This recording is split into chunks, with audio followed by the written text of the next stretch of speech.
યુદ્ધની ભારત પર અસર અંગે પીએમ મોદીએ દેશવાસીઓને અપીલ જે કરી તેની વાત કરીએ। ભારતમાં તેલના કૂવા નથી, પેટ્રોલ ડીઝલનો સંયમપૂર્વક ઉપયોગ કરો। ઈરાન અમેરિકા યુદ્ધની ભારત પર થયેલી માઠી અસર પર પ્રથમવાર પીએમ મોદી ખુલીને બોલ્યા। હૈદરાબાદની એક જનસભામાં મોદીએ દેશવાસીઓ સમક્ષ કેટલીક ગંભીર બાબતો મૂકી, સાથે જ કેટલીક મહત્વની ટકોર પણ કરી। પીએમ મોદી કહ્યું કે વિદેશી મુદ્રાની બચત કરવાનો સમય પાકી ગયો છે અને તેના માટે તેઓએ કેટલાક મહત્વના બિંદુ રજૂ કર્યા છે। સૌપ્રથમ સાંભળી લઈએ કે પીએમ મોદીએ ઈંધણના બચત કરવા માટે શું સલાહ આપી।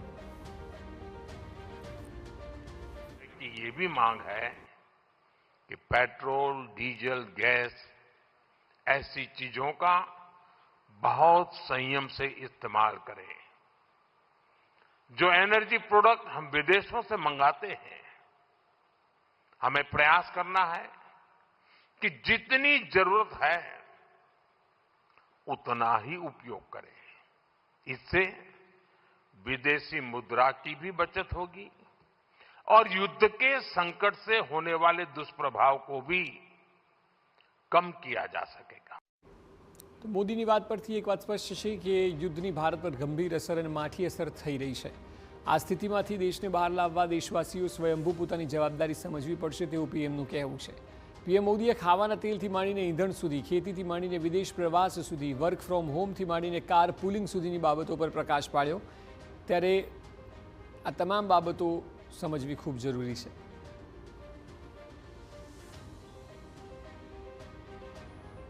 તો શું અપીલ કરી તેની મોટી વાતોની સમજવાનો પ્રયત્ન કરીએ તો વૈશ્વિક સંઘર્ષોથી ભારત પર ગંભીર આર્થિક અસર થઈ, સપ્લાય ચેઇન ખોરવાતા દેશમાં ઈંધણની તંગી સર્જાઈ છે। ઈંધણ બચાવવા માટે વર્ક ફ્રોમ હોમ ખૂબ જરૂરી છે તેવું કહ્યું। ઓનલાઈન મીટિંગ્સને પ્રાથમિકતા આપવાનો સમય આવી ગયો છે તેવું તેમનું કહેવું છે।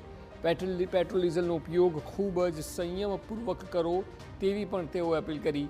તેઓએ સાથે કહ્યું કે પેટ્રોલ ડીઝલ બચાવો, શક્ય હોય તો કાર પુલિંગ કરો, એટલે 2, 4, 5 લોકો એક સાથે કારમાં જાય, અલગ અલગ વ્હીકલ નહીં।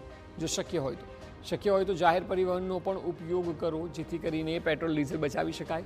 આગામી 1 વર્ષ સુધી વિદેશ પ્રવાસ કરવાનું ટાળી દો, કોઈ પણ પ્રસંગમાં બહાર ન જાઓ તેવું કહ્યું છે। એ સિવાય બિનજરૂરી ખર્ચ ઘટાડો અને દેશને આર્થિક રીતે મજબૂત કરો તેવું કહેવું છે। પ્રસંગોમાં 1 વર્ષ સુધી સોનું ન ખરીદવાનો સંકલ્પ લો, એ ખૂબ મહત્વની બાબત તેઓએ કહી। રાસાયણિક ખાતરને બદલે પ્રાકૃતિક ખેતી અપનાવો તેવું પણ તેમનું કહેવું છે। ખેડૂતોએ ઝડપથી પ્રાકૃતિક ખેતી તરફ વળવું જોઈએ તેવું સ્પષ્ટ માને છે પીએમ। એવા પગલાં ભરો જે ભારતને આત્મનિર્ભર બનાવે। ખાવાના તેલનો શક્ય એટલો ઓછો ઉપયોગ કરો।